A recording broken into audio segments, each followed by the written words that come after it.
I'm just happy the microphone works. So up here's we're gonna go through a couple things, a little revisit of Eleanor's presentation. I have a story or two to tell. Then we're gonna have some interactive. I'm gonna walk around with the microphone and get some impressions from folks, a little feedback for us. And then we're gonna close out that piece.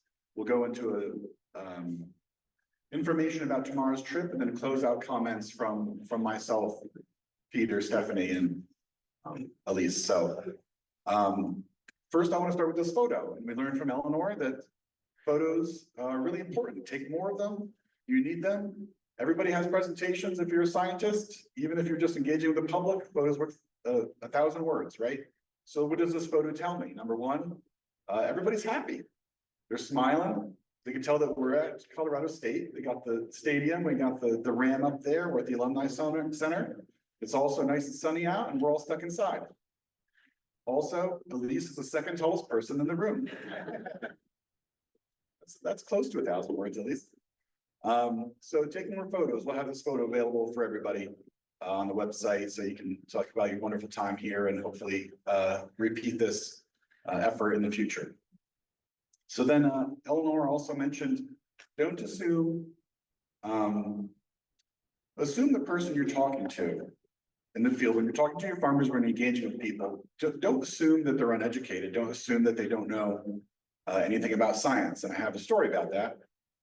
So I was deploying sensors in Iowa, and I had met many farmers, and many of them were very wonderful people. And I met one farmer, and I was working with him to site some instruments on his land. And he said, well, hop in my truck. We're gonna go look at some of these spots. Because I got 2 stations on his property. I'm not gonna say his name because his name is very distinct, and you could look him up. So we get in his truck, he starts driving around, he says, so you're from Maryland? Yep. Oh yeah, I've been to Maryland a couple times. Okay, great. As we're driving, I realized the farm store we drove by had his last name on it. And then he said, yeah, I saw a show there last year. I went to the Kennedy Center. Oh yeah, I've never been to the Kennedy Center. Yeah, well, I can't say, he says. Kennedy Center, it was nice. I've been there a couple times. I got to go, I had a good view. I was in the presidential suite. The president's suite. His son worked for George W. Bush. And his father, being hooked up, gets a tour of the Kennedy Center. He had met George Bush 2 or 3 times, and he got to use his booth at the Kennedy Center. So he was thoroughly informed both on his farming as well as politics nationally. And I was very quick to make sure I didn't curse. I didn't say anything negative, which I usually do anyway. But I was not expecting that getting in that truck. I was expecting a nice long conversation with someone that was like my father. So the experiences you'll have in the field talking with people are going to be 10 times more valuable than reading a paper, honestly. So on to the next piece, papers. And I just got inspired by a piece here, but I have this written down already. I just have an example from the room. So there's 5 Ps. To me, there's 5 Ps in science. Okay, and this is a little torture, but there's propose the study, plan the experiment or study, produce results, execute, do the work, publish your conclusions. What's the 5th one? Do we know? Publicize. Promote, yes. Publicize, promote. So that's that last one that most scientists forget about. After you publish that paper, the chances of that paper just getting read randomly is very small. But promoting your work is meant to stand the test of time, right? It's supposed to go on. So why do you not reference a paper that, you reference in your papers, but you can still present, you can still bring that work up. You can promote it through social media, through posters, through distribution through STEM programs, engage with 4-H, Future Farmers of America, if you're in that ag, Conservation Corps, things like that, if you're in forestry. There's lots of other places that you can continue this feedback, this outlay of information. It doesn't have to end at the paper. So thinking about not, and I'll point to Vinny. Vinny and I were discussing a figure of his, and he's like, well, are you talking about in the paper or a presentation? It's like, well, or what about a LinkedIn post or a Facebook post or a tweet? But I don't encourage that. Blue sky. Okay.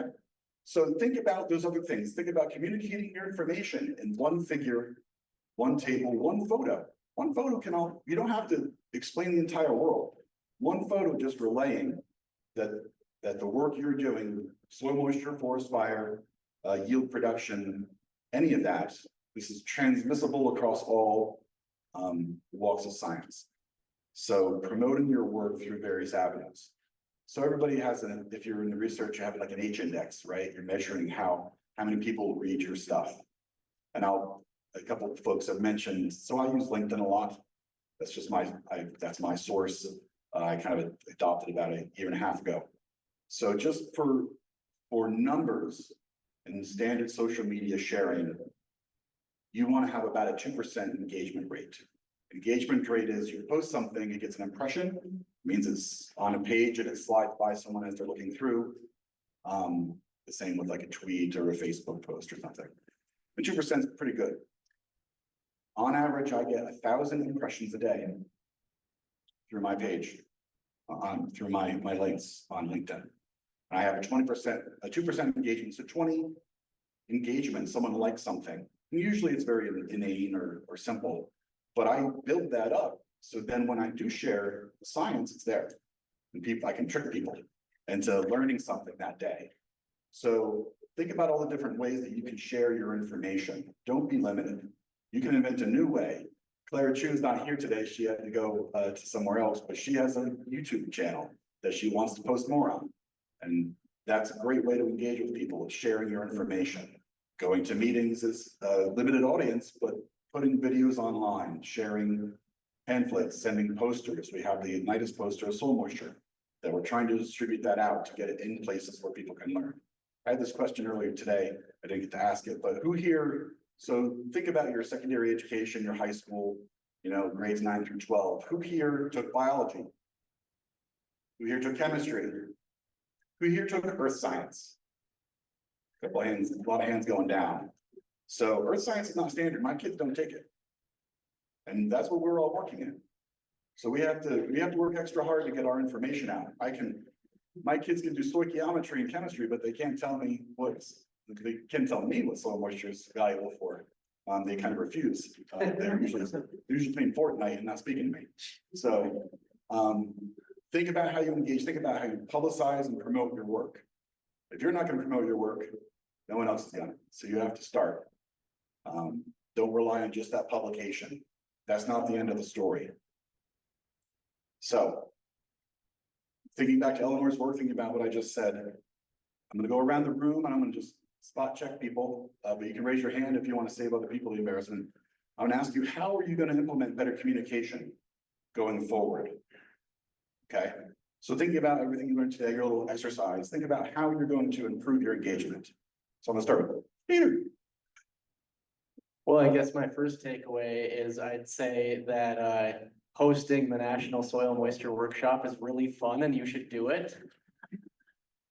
And if you get the chance to do it on Mike Cosh's 30th birthday, that's a no-brainer. So you should definitely host this workshop sometime.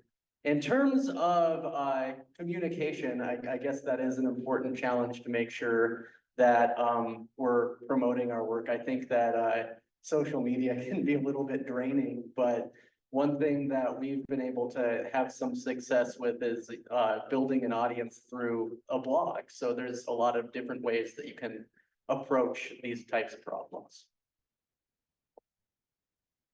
Any other volunteers to show how they're going to engage? I'm walking over to Stephanie. She doesn't know it yet. So, I started out this workshop by talking to you about the uncertainties in our federal government and the U.S. Forest Service. But I think what you hopefully have learned over the last 2 days is the real power from doing science comes from with community. Don't worry about the money will come. If you have good ideas and you have community and you have people that believe in your work and you believe in your work, it will get done. So look to the strengths of the people that you surround yourself with, to the mentors that you choose to listen to, and to those that you choose then to mentor. So that's what I would take away from the last 2 days, because I saw a lot of that going on. Thank you, Stephanie. I'm gonna move over here like a shark. Looking for someone who wants to raise their hand. Anybody? Now I'm gonna just pick on Vineet again. I guess something that I always try to go with is to keep it simple. That I have seen always helps. Simple is not cheating. It's not, it helps you straighten out your own mind sometimes, thinking, trying to looking at the 10,000-foot view from the plane flying in, really helps, close the gap for a lot of people. I'm looking, Jonathan. How do you think your NASA already has a lot of great engagement, but and I'll tweak my question for Jonathan. Going forward in this new environment, how do you think you can change personally, engaging with the public, and what might you change about your own action, your own concept of communication? So actually, I'm gonna twist that around slightly, but because I do think we've already been proactively heavily engaged with stakeholders. That's our goal and one of our primary pushes at NASA Marshall in our project. But I think with today's funding environment being especially challenging in the government, we are trying our best to communicate effectively and demonstrate how valuable our applications are to NASA headquarters. So our goal is to get examples of our applications and how we're making a difference, hopefully, in the stakeholder community by getting it in front of the eyes of those decision makers and those who are going to be interacting with Congress and the funders. The idea of a decision maker is one key piece of that. And I was thinking about this the other day as an iceberg. There's the people that benefit from the work you do, but then there's the people that engage about it. And there's a lot more people who are very passive and underneath that water. But you do need to you need to hit everybody. You serve everyone with your environmental information. But you do also need to tail a little bit to that tip of the iceberg, because they're the ones that are going to help you along the way. So I'm moving around, seeing who else wants to, hey, Pedro. What do you think? How will you engage better with communication? You already have some great outreach going on in Puerto Rico. So is there anything else that you've learned here that might carry on? Yeah, so first of all, I think this session that we have been discussing, and I think you have said a couple of things that have resonated. Talking to people that might be looking at you as an inspiration. And I think that's something that I tend to be sometimes a little bit cynic about things. And that's something, people are looking up to us, and that's something that you have to be more, we have to be more aware of, that we're not only scientists, we're also leaders, whether we want it or not. So. Thank you, Pedro. That's perfect, actually. So being positive, real and truthful is important, but being positive is there's much more, you attract more with honey than cynicism. I don't have a good metaphor for that. But one of the keys that we have is always being positive and telling what we can do, because that's more leading our discussion upward. And that attracts more attention often, long-term good attention. So I will have my first hand dragging this out of you guys. There's not a happy hour like organized after this, right? I have two things. One, I learned from Amanda on Monday at the O&M session. She has a doodle poll that she shared about how people use soil moisture in her network and beyond. And I thought that was really insightful, because there's a lot of assumptions about how who we intend as our audience, but not necessarily evidence. for who's using it, and maybe there's a different audience out there that we don't know about. And the second thing that I would share, I recently applied for a grant and received funding.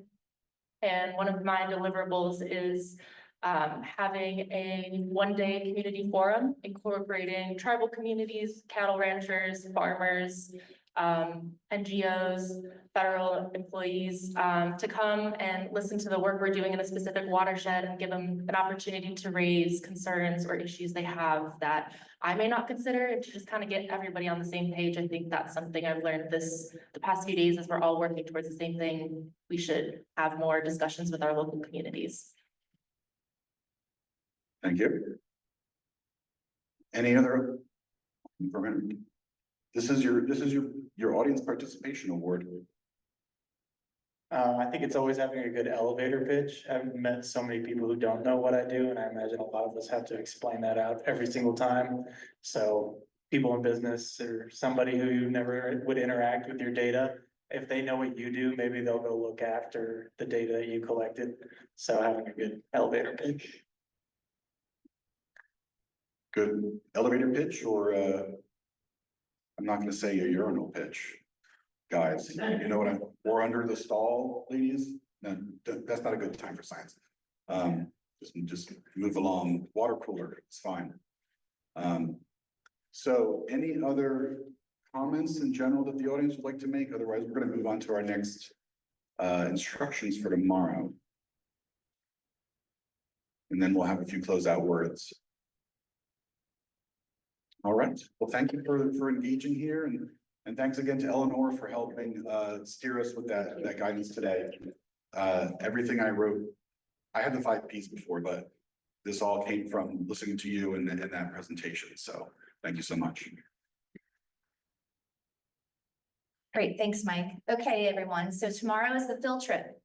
And so there are 2 field trips. So it's very important, one, that you know which field trip you're going on, either trip A, and I am the leader of that, Stephanie Conley, and also Aaron Cantrell from the U.S. Forest Service and Peter Goebel.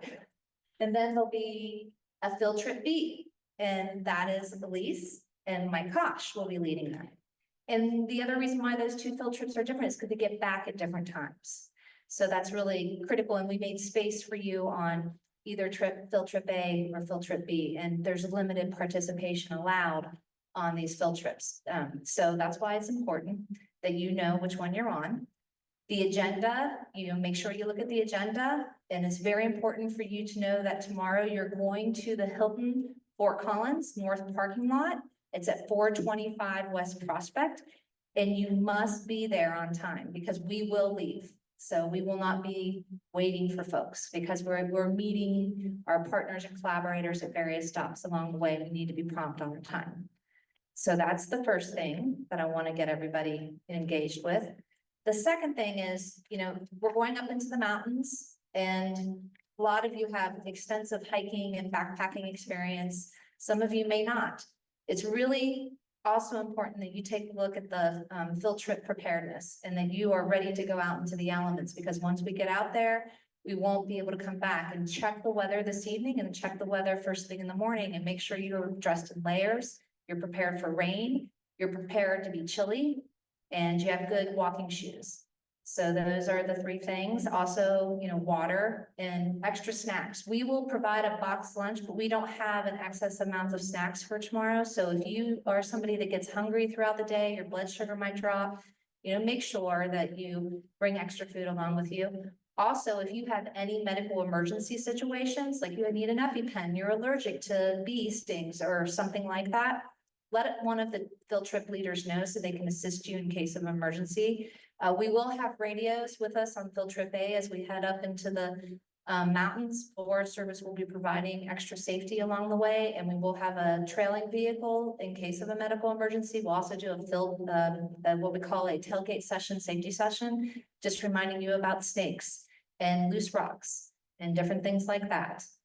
It's just something we do in the federal government to ensure that we're all safe and we get you back home. We have a good time and we get you back to the hotel. And that is where we will be returning as well. We'll be returning back to Hilton. Is there any immediate questions about the field trips right now? Go ahead. There's not parking at the Hilton, right? Correct. There is not free parking at the Hilton. That's right. But yes, right across the street from the Hilton is the university parking lot. The multi-tiered, what is that, Peter? What is that one called? Wasn't the free? No, No. It's It's the lake parking garage. yes, it's the Lake Street parking garage. Thank you. Okay. Any other questions I can answer? Okay, well, I hope tomorrow is a great time for all of you. I mean, that's where we all thrive the best, is when we're out in the field seeing the environment. And I hope that you enjoy all of the collaborators and speakers that we've arranged for to be with us tomorrow. Mike, at least, did I miss anything else? Okay.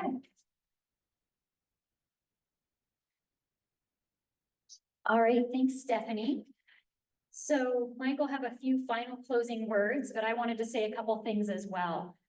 First, because I really don't want to forget, I want to just do a round of thank yous. First and foremost, thank you to CSU for hosting us in this really beautiful space this week, and for Peter for doing all of the coordination on making sure CSU would let us be here and helping us figure out where and how. So let's have just an applause for CSU. Thank you for their help.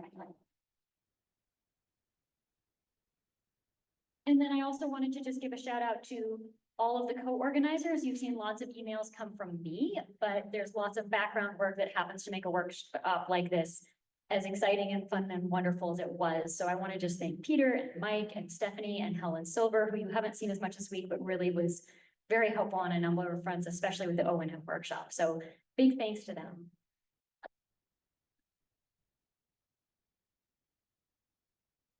And then just on a personal note, there's been a common theme that's really emerged to me throughout the last couple of days, which is we all achieve more through community. And this community in particular is really a wonderful one. And I hope that you guys have made new connections over the past couple of days and that you will follow up on them.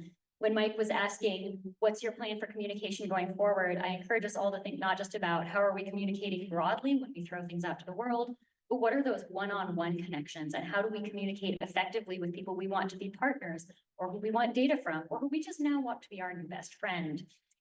So I hope you guys have all made good connections this week. I took this position 9 months ago, but one of the deciding factors for me was the people in this room, that I was leaving a job I really loved. It was a very hard decision. And one of the factors that ultimately decided me was I had attended this workshop for the past 2 years, and I thought, these are the people I'm going to be working with. And these are people I want to work with. So thank you to all of you for attending and for participating in the NCS MMN.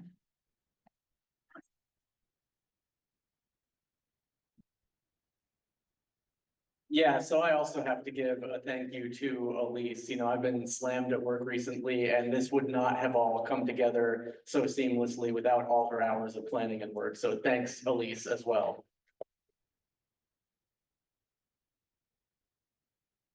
And Elise already said this, but I just want to thank you all so much for coming. And, you know, I knew this was going to be a success when we had to kick people out of the poster room when time was up yesterday. You all liked talking about science and soil moisture so much that you just couldn't leave. So thanks again for coming, and hope to see you around.